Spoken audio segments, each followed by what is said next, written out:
Hello friends, आज हम लोग हार्वर्ड गार्डनर के द्वारा दिया गया बहु प्रतिभा का सिद्धांत या मल्टीपल इंटेलिजेंस थ्योरी को पढ़ेंगे, जिसमें उन्होंने विभिन्न तरह के इंटेलिजेंस को बताया है जो कि किसी भी व्यक्ति में, हर व्यक्ति में अलग अलग तरह के इंटेलिजेंस या बुद्धि पाई जाती है। तो इसे बहुबुद्धि का सिद्धांत भी कहते हैं और इसे बहु प्रतिभा का सिद्धांत भी कहते हैं। तो गार्डनर का बहुबुद्धि सिद्धांत या बहु प्रतिभा सिद्धांत को हम देखेंगे, जिसमें उन्होंने 8 तरह के इंटेलिजेंस या 8 तरह के प्रतिभा के बारे में बात की है या बुद्धि के बारे में बात की है। तो बुद्धि या प्रतिभा जो भी कहा जाए उसे हम समान समझेंगे। बुद्धि भी वही चीज है, प्रतिभा भी वही चीज है और ये 8 तरह की जो बुद्धि है ये बहुत ही इम्पोर्टेंट है आप लोग के एग्जामिनेशन पॉइंट ऑफ व्यू से। तो हम शुरू करते हैं। तो बहुबुद्धि सिद्धांत हार्वर्ड गार्डनर के द्वारा प्रस्तुत किया गया। उनका पूरा नाम हार्वर्ड गार्डनर था। उनका मानना था कि बुद्धि कोई एक तत्व नहीं है, बल्कि एक तत्व न होकर कई विभिन्न प्रकार की बुद्धियां होती हैं, उनका अस्तित्व होता है और वो एक दूसरे से अलग अलग स्वतंत्र रहकर काम करते हैं। इसीलिए हम जितने भी तरह के कार्य करते हैं, सब चीज के लिए अलग अलग तरह की बुद्धियों का अस्तित्व होता है। इसका मतलब हुआ कि किसी व्यक्ति में अगर एक बुद्धि की मात्रा अधिक है तो यह अनिवार्य रूप से यह संकेत नहीं करता कि उस व्यक्ति में अन्य प्रकार की बुद्धि अधिक होगी, कम होगी या कितनी होगी। मान लीजिए किसी के पास कोई एक तरह की बुद्धि है और तो ये इससे ये नहीं पता चलेगा कि दूसरे तरह की बुद्धि, अभी आगे हम देखेंगे कि वो बुद्धि भाषा की बुद्धि है, तो हम गणित की बुद्धि है, तो संगीत की बुद्धि है। तो किसी में अगर एक बुद्धि ज्यादा है गणित की या भाषा की या संगीत की, तो इससे ये नहीं पता चलता है कि उसमें बाकी तरह की बुद्धि होगी या नहीं होगी या खत्म ज्यादा होगी। तो गार्डनर का ये मानना था कि किसी भी समस्या का जब हम समाधान खोजते हैं तो हमें बहुत सारी बुद्धि, जो हमारे अंदर विभिन्न प्रकार की बुद्धियां होती हैं, वो आपस में इंटरैक्ट करती हैं, अंतःक्रिया करती हैं और एक साथ कार्य करती हैं। तो अपने क्षेत्र में, हर क्षेत्र में देखते हैं हम, खेल के क्षेत्र में असाधारण योग्यता, संगीत के क्षेत्र में, पढ़ाई के क्षेत्र में, तो हर क्षेत्र में जो असाधारण योग्यता का प्रदर्शन करते हैं, जो व्यक्ति अत्यंत प्रतिभाशाली होते हैं, उनका गार्डनर ने अध्ययन किया और यह पाया कि 8 तरह की बुद्धियां होती हैं, जो कि लोगों में किसी में कोई बुद्धि ज्यादा होती है, किसी में कोई बुद्धि ज्यादा होती है, जिसके आधार पर वे एक्सेल करते हैं, किसी भी क्षेत्र में आगे बढ़ते हैं और नाम कमाते हैं। गार्डनर जो थे वो कॉग्निटिव साइकोलॉजिस्ट थे। कॉग्निटिव साइकोलॉजिस्ट का मतलब होता है कि वो बुद्धि के बारे में बात करने वाले, पढ़ाई, शिक्षा, ज्ञान से जुड़े हुए साइकोलॉजिस्ट थे, मनोवैज्ञानिक थे। इनसे पहले भी सभी लोग ये मानते थे कि बुद्धि एक प्रकार की होती है। पहले जो लोग थे वो मानते थे कि बुद्धि एक प्रकार की होती है, इसलिए कोई भी चीज को जानना या समझना है तो आप उसे किताब से पढ़कर सीख सकते हैं या उसको याद कर सकते थे। लेकिन पहली बार गार्डनर ने बताया कि किसी भी चीज को सीखने, समझने और जानने और समझाने के तरीके जो होते हैं अलग अलग होते हैं। तो बुद्धि एक ऐसा सामान्य शब्द है, बुद्धि एक ऐसा सामान्य शब्द है जो कि हम रोज अपने बोलचाल की भाषा में प्रयोग करते हैं और वो हर समय इसके बारे में, मतलब इस तरह का शब्द यूज करते हैं, उसकी बुद्धि कम है, उसको बुद्धि ज्यादा है। तो इसका क्या मतलब है? तेजी से सीखना, समझना, याद करना, लॉजिकल रीजनिंग देना, सोचना, चिंतन करना, ये सारे गुण जो है, जो लोगों में हम देखते हैं, उसके लिए हम बुद्धि शब्द का प्रयोग करते हैं। और ये जो है बुद्धि सभी व्यक्तियों में समान रूप से नहीं पाई जाती है। सब एक जैसे बुद्धिमान सभी लोग नहीं होते हैं, क्योंकि उनकी मानसिक, हर व्यक्ति की मानसिक योग्यता अलग अलग होती है। तो बुद्धि तो अमूर्त है, जो दिखती नहीं है। अमूर्त का मतलब हुआ कि जिसे हम देख नहीं सकते, परंतु ये बालक के विकास में महत्वपूर्ण घटक है। मतलब है कि बुद्धि, सारी जितने तरह का विकास होता है वो बुद्धि से संबंधित है, क्योंकि जो लर्निंग है, जो सीखना है, जो हमारा लर्निंग है, वो क्या चीज पर निर्भर करता है? वो बुद्धि पर निर्भर करता है। इसलिए जिसकी बुद्धि ज्यादा होती है, शार्प होती है, वो जल्दी सीखता है, वो तेज होता है। इसीलिए सारे व्यक्ति एक जैसे बुद्धिमान भी नहीं होते हैं और ना ही किसी काम को करने में एक जैसे सक्षम होते हैं। हर की योग्यता अलग अलग होती है। तो ये बहुप्रतिभा या बहुबुद्धि क्या है? जो लोगों में विभिन्न प्रकार की प्रतिभा होती है। जैसे हमने वो पहले बताया कि भाषा, गणित, संगीत, तर्क संबंधी, दृश्य संबंधी, ये सारे मतलब अलग अलग प्रतिभाओं को गार्डनर ने सबसे पहले उसे अलग अलग हिस्सों में बांटा और एक मनोवैज्ञानिक सिद्धांत दिया। उनका मानना था कि प्रत्येक व्यक्ति में 7 प्रकार की प्रतिभाएं होती हैं। तो 7 प्रकार की प्रतिभा होती है। 8 फिर बाद में ही कुछ और प्रतिभाएं खोजी गई, जिसमें 8 2-3 और आए, जिसको हम आगे पढ़ेंगे। तो 7 प्रकार की जो प्रतिभा है वो कोई जरूरी नहीं कि हर व्यक्ति में एक प्रतिभा हो सकता है। किसी व्यक्ति में 2-3 प्रतिभा हो, कोई गाना भी गा सकता है, कोई डांस भी कर सकता है, कोई मैथ्स में भी तेज हो सकता है, एक साथ तीनों काम कर सकता है। तो ये सारे प्रतिभा किसी में ज्यादा होती है तो ज्यादा बुद्धिमान माना जाता है। कुछ लोग ऐसे होते हैं जिसमें 7 प्रतिभाएं संतुलित रूप से होती है। तो गार्डनर का कहना था कि शुरुआत में गार्डनर ने ये 7 प्रतिभा रखी, लेकिन वो जो लिस्ट बनाए वो अस्थायी थी, टेम्परेरी। पहली 2 स्कूलों में विशेष तौर पहली 2 को स्कूल में महत्व दिया गया और अगले 3 को कला से जोड़ा गया। मतलब पहला स्कूली बुद्धि था जो कि पढ़ाई लिखाई से था, बाद में उसे कला से भी जोड़ा गया और अंतिम 2 है जिसे व्यक्तिगत प्रतिभा कहा गया। तो उसे हम एक एक करके देखेंगे। व्यक्तिगत में अंतर व्यक्ति और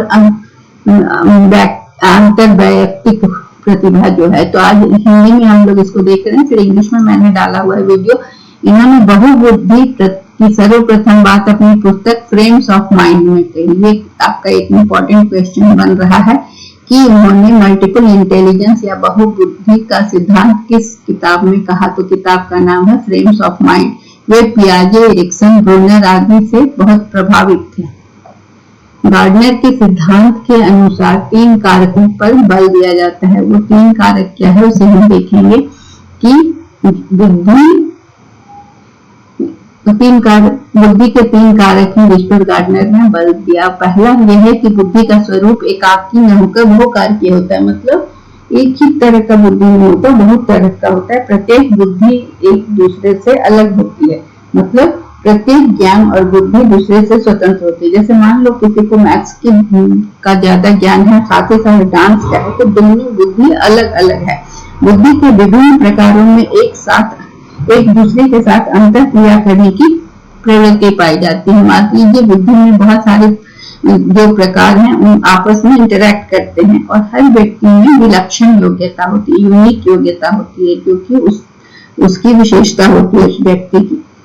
तो गार्डनर ने 8 प्रकार की बुद्धि बताई है, जिसे हम एक एक करके देखेंगे। पहला है शाब्दिक या बहुभाषा प्रतिभा। ये स्कूल के लिए 2 बताया था उन्होंने। तो पहला है शब्दों तथा भाषा के उपयोग की क्षमता। ये है कि ऐसे लोगों में ये अंकेक्षण या बोलने की बहुत अच्छा कौशल होता है और वो बहुत विकसित होता है। वो जब बोलते हैं तो वो शिष्टता से बात करते हैं, वो चित्रों के बजाय शब्दों में सोचते हैं। तो ये ऐसे जो व्यक्ति होते हैं जिन्हें शब्दों की शाब्दिक या बहुभाषा प्रतिभा या शाब्दिक बुद्धि होती है, वो शब्दों में सोचते हैं और शब्दों में बोलते हैं, तो उनके शब्द संयत होते हैं और वो संभल कर अच्छा बोलते हैं। उनके शब्दों में सोचते हैं, इसलिए उनका कौशल जो है वो अच्छी बोली के रूप में दिखता है। वो सुनना, बोलना, लिखना, कहानी कहना, विस्तार से समझाना, शिक्षण, हास्य का उपयोग करना। बातचीत में हास्य का भी पुट होना चाहिए। अगर आप केवल सीरियस होकर बात करेंगे तो आपकी बात सरस नहीं होगी। तो जब भी आप क्लासरूम में पढ़ा रहे हैं या बात कर रहे हैं लोगों से, तो थोड़ा सहजता, थोड़ा बात का विन्यास अच्छा हो, बात में हास्य का पुट हो और अर्थ की समझ हो, जानकारी विभिन्न तरह की होगी, तभी आप सही अच्छे से बात कर सकेंगे और किसी को अपने विचार मनवाना और भाषा की उपयोग का विश्लेषण जो कर सकता है, वैसे व्यक्तियों में बहुभाषा या शाब्दिक प्रतिभा होती है।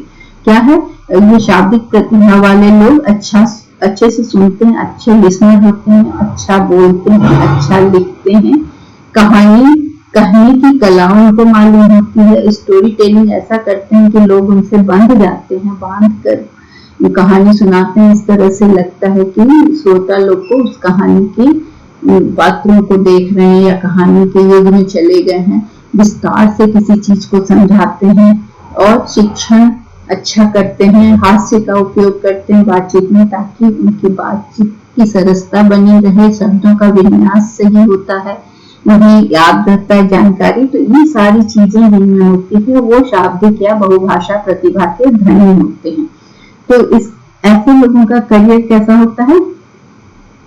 ये किस करियर वाले लोग होते हैं जो भाषा शाब्दिक प्रतिभा के धनी होते हैं? तो वो कवि होते हैं, पत्रकार होते हैं, लेखक होते हैं, शिक्षक, वकील, राजनीतिज्ञ और अनुवादक।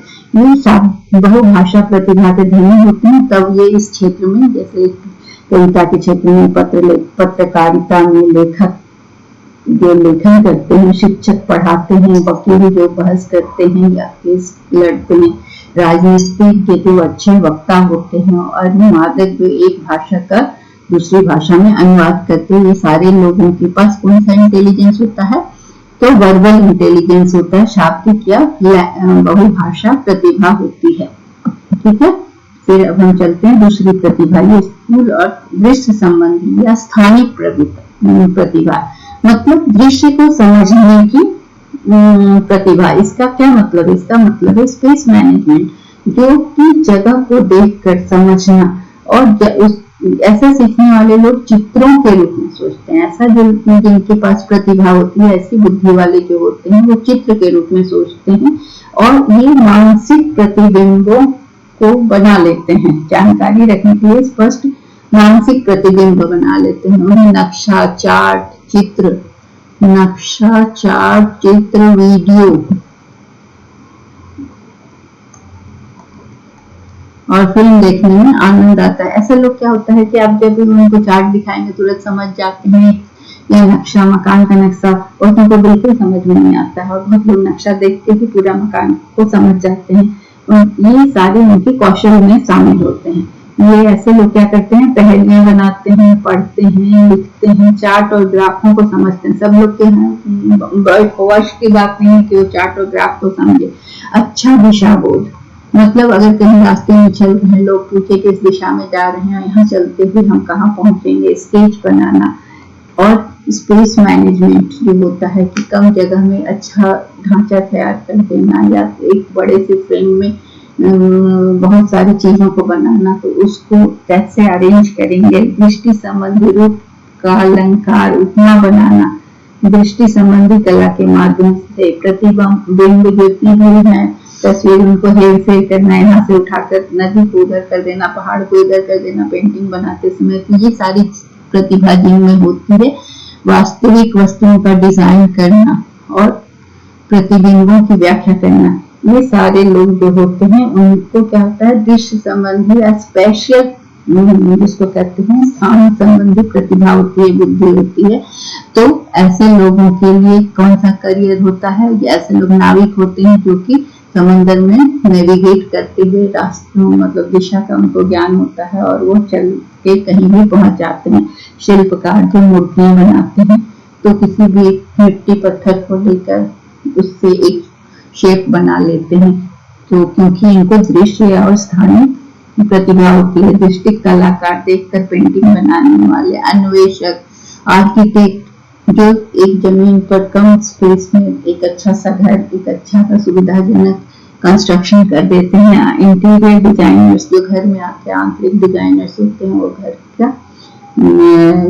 घर के अंदर का इंटीरियर को चेंज कर देते हैं। मैकेनिक और इंजीनियर्स होते हैं।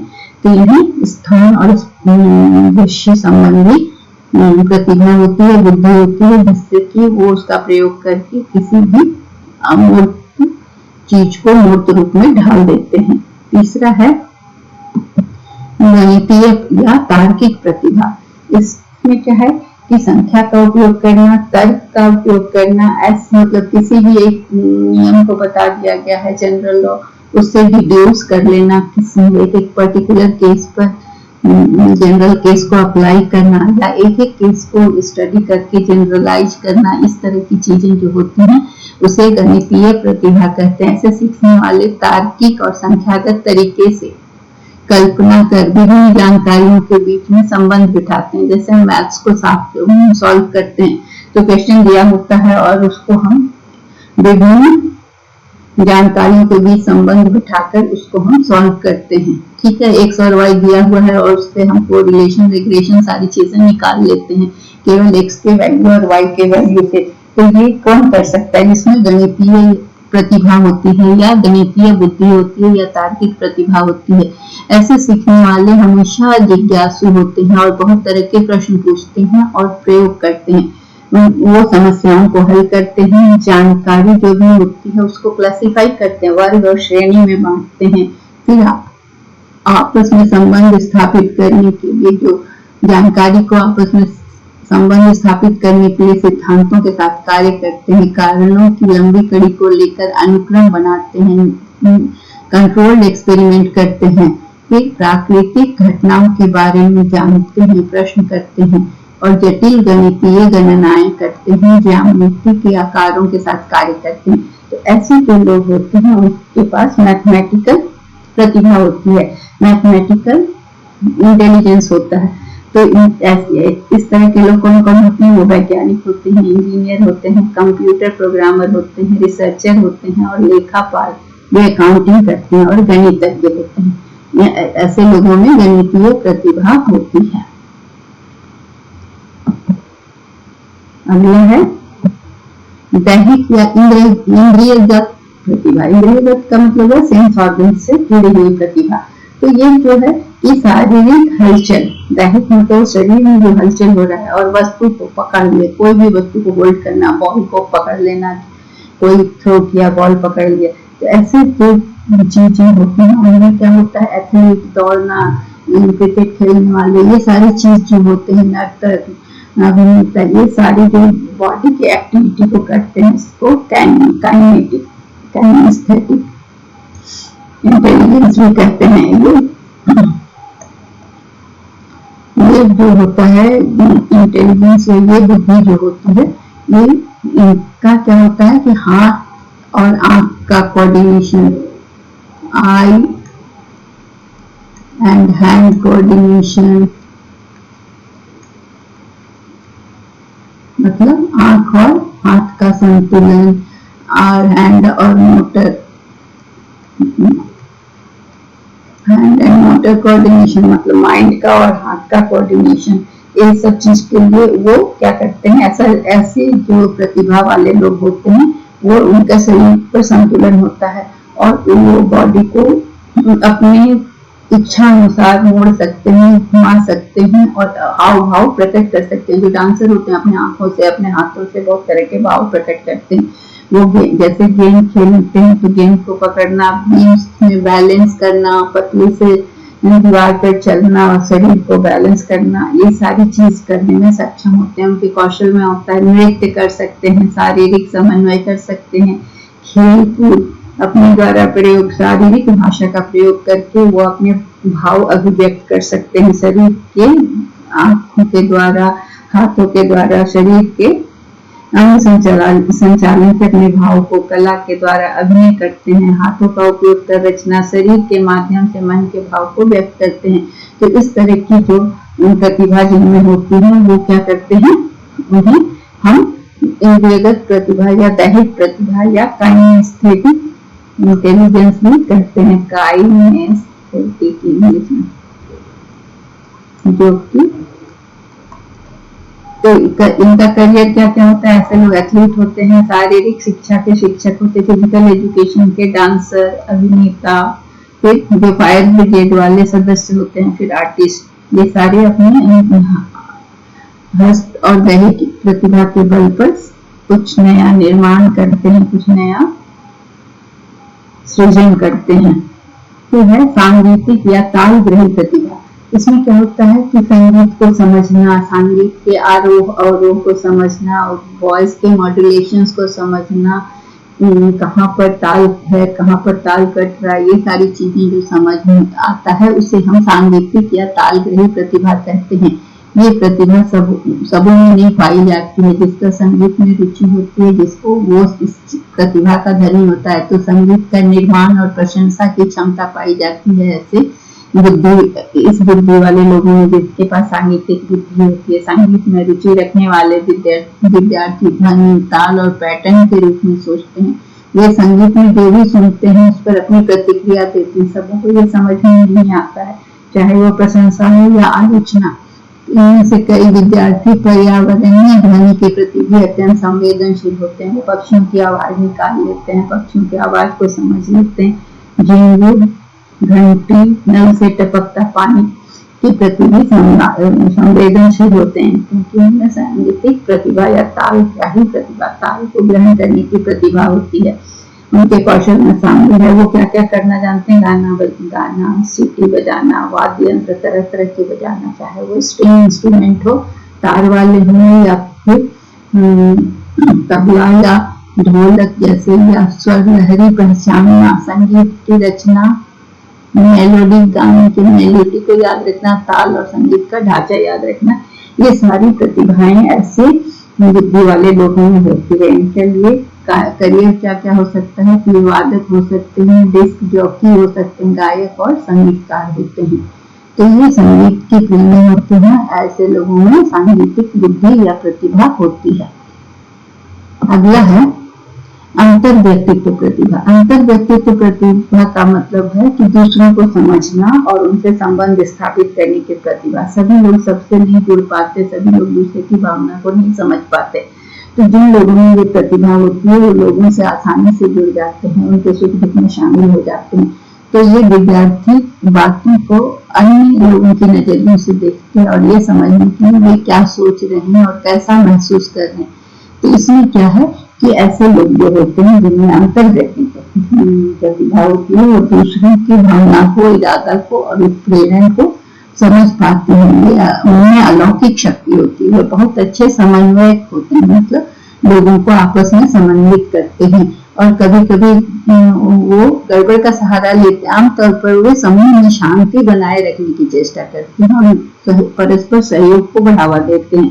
वे अन्यों से संवाद आरंभ करने के लिए क्या करते हैं कि वाक, जैसे कि बोलना और अवाक, मतलब वो बोलकर और इशारे से दोनों तरह से लोगों से संबंध स्थापित करते हैं। और दोनों भाषाओं को, शारीरिक और दैहिक भाषा, मतलब नजरें मिलाना और हाथ से इशारा करके या चेहरे से इशारा करके बातों को, लोगों को अपने साथ शामिल करते हैं और दूसरे लोगों के दृष्टिकोण से भी चीजों को देखते हैं। दोनों तरफ से, किसी भी चीज को केवल अपने नजरिया से नहीं, उसके तरफ से भी सोचते हैं, अपने की तरफ से भी सुनते हैं और समानुभूति का प्रयोग करते हैं और लोगों के मूड और भावनाओं को समझकर परामर्श देते हैं, सहयोग करते हैं, लोगों की मनोदशा, प्रोत्साहन और इरादों पर ध्यान देते हैं। मौखिक रूप से और गैर संचार मौखिक के रूप से संवाद करते हैं, जैसे हाथ के इशारे से आश्वस्त कर दिया, इस तरह से भी करते हैं।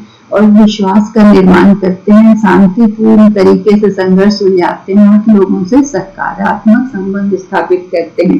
तो अंतर व्यक्तित्व प्रतिभा का मतलब हुआ जो दूसरे व्यक्ति की भावनाओं को समझता है, उसको महत्व देता है और समूह में लोगों के बीच में तालमेल बैठाने की कोशिश करता है। किसी की पर्सनल कोई समस्या है तो उसका समाधान करने की कोशिश करता है, उसके लिए उसे परामर्श देता है, निर्देशन देता है। तो इस तरह के लोग कौन से होते हैं, तो वो परामर्शदाता होते हैं, सेल्समैन होते हैं, जो कि अपनी चीजों को आपके पास आकर बेच कर चले जाते हैं, इतने अच्छे से आपको कन्विंस कर देते हैं अपनी चीजों को कि वो फालतू सी चीज भी आप खरीद लेते हैं, उससे प्रभावित होकर उसके बातचीत से। जैसे और राजनीतिक भी होते हैं जो कि आपसे आकर आपका वोट मांग कर ले जाते हैं, व्यापारी अपनी चीजों को बेच जाते हैं। तो ये अंतर व्यक्तित्व प्रतिभा है जो दूसरे व्यक्ति को प्रभावित कर लेता है। तो ये एक तरह की बुद्धि है। फिर है अंतर व्यक्तित्व प्रतिभा। जैसे अंतर व्यक्तित्व का मतलब हुआ कि स्वयं विचार करने या किसी की अंतर स्थिति को समझने की क्षमता।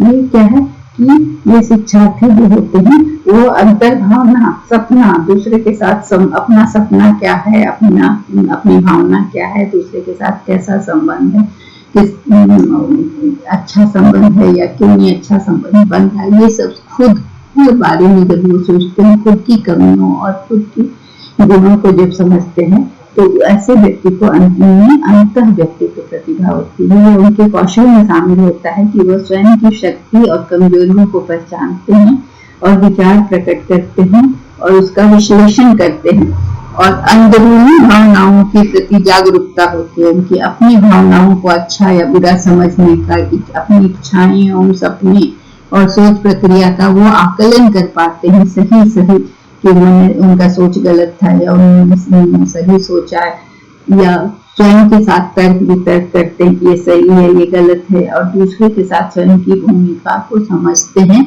ऐसी प्रतिभा जिनमें होती है उसे अंतः व्यक्तित्व प्रतिभा कहते हैं। ऐसे लोग अनुसंधान करता होते हैं, सिद्धांत बनाते हैं और दार्शनिक होते हैं, क्योंकि वो अपने से स्वयं पता चलता है कि क्या सही है क्या गलत है, इसलिए वो सिद्धांत बनाते। 8वां मैंने बताया था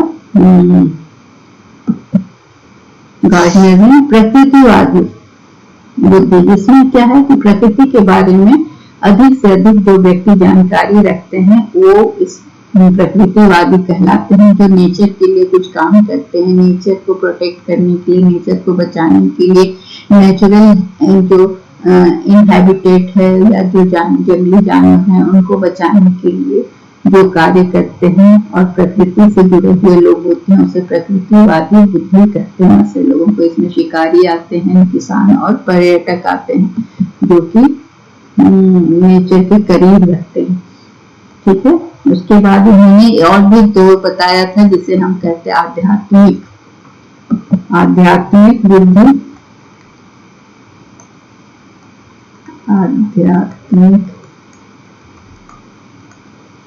बुद्धि, जिसमें क्या होता है कि ऐसे लोग जिनमें अध्यात्म, हालांकि ये गिनती में नहीं आता है लेकिन मेंशन किया था कि जो धर्म कर्म से जुड़े होते हैं, जिन्हें शरीर आत्मा ये सब के बारे में ज्ञान होता है, उसे आध्यात्मिक बुद्धि कहते हैं। और अस्तित्ववादी बुद्धि, जिसमें क्या होता है जो व्यक्ति अपने अस्तित्व के बारे में सोचता है कि वो कौन है, कहाँ से आया है और कहाँ जाएगा, इस तरह की जो सोच रखते हैं, इस सब के बारे में जिनकी बुद्धि होती है उसे अस्तित्ववादी बुद्धि कहते हैं। तो ऐसे में उनका 8 है, बाद में उन्होंने 2 और दिया, जिसे आध्यात्मिक और अस्तित्ववादी बुद्धि के नाम से जाना जाता है। तो इस सिद्धांत को अगर स्कूल में अपनाया जाता है तो इसका क्या लाभ होगा, विद्यालय में क्या होगा कि बच्चों को उनकी आवश्यकता और उनकी रुचि और प्रतिभा को हम पहचान लें कि इसमें कौन सी बुद्धि ज्यादा है, तो उसे उस बुद्धि को ज्यादा उस बुद्धि के विकास में उसे मदद किया जाए। अगर शिक्षक छात्र की उस बुद्धि को विकसित करने में मदद करेंगे तो वो उस क्षेत्र में आगे बढ़ सकता है। तो बहु प्रतिभा कक्षा जो है वो वास्तविक दुनिया की तरह कार्य करती है। मतलब क्या है कि एक पुस्तक के लेखक जो होते हैं और जो उस पुस्तक की व्याख्या करते हैं, दोनों समान रूप से सर्जक होते हैं। एक तो लेखक हुआ जिसने उसका सृजन किया, लेकिन वो उसको व्याख्या करके छात्रों को समझाया, वो भी एक सृजन का काम किया। तो छात्र इससे क्या होते हैं, अधिक क्रियाशील होते हैं। पालकों तथा समुदाय की रुचि आपके स्कूल में बढ़ सकती है, क्योंकि जब छात्र पैनलों के सामने आप अच्छा से पढ़ाएंगे, उनकी बुद्धि का प्रतिभा का विकास होगा। तो जब वो छात्र पैनलों और श्रोताओं के समक्ष अपनी प्रतिभा का प्रदर्शन करेंगे तो समुदाय भी इसमें शामिल हो सकता है और समुदाय भी सीख सकता है, और छात्र अपनी शक्तियों का प्रदर्शन करके सभी के साथ बांट सकेंगे। और छात्र इस तरह से वो भी एक विशेषज्ञ या अपनी रुचि के क्षेत्र में एक्सेल करने के लिए प्रोत्साहित करेगा। और जब क्या होता है कि समझने के लिए पढ़ाते हैं तो छात्र क्या है, जब आप छात्र की रुचि के अनुसार उसको समझाने के लिए जब पढ़ाते हैं तो उसमें आपका जो सकारात्मक रुख है वो बच्चे को के जीवन में क्या होता है कि वो निश्चिंत होकर पढ़ता है और वो लोगों को सकारात्मक रूप से उनकी समस्याओं के समाधान में मदद करता है। इस तरह से हमने गार्टनर के मल्टीपल या बहु प्रतिभा सिद्धांत को देखा। ये आपको सीक्वेंस में याद रखना है और इससे आप बहुत सारे प्रश्न आ सकते हैं, या एक या दो प्रश्न तो आएंगे जो आपके लिए मददगार साबित होगा। Thank you.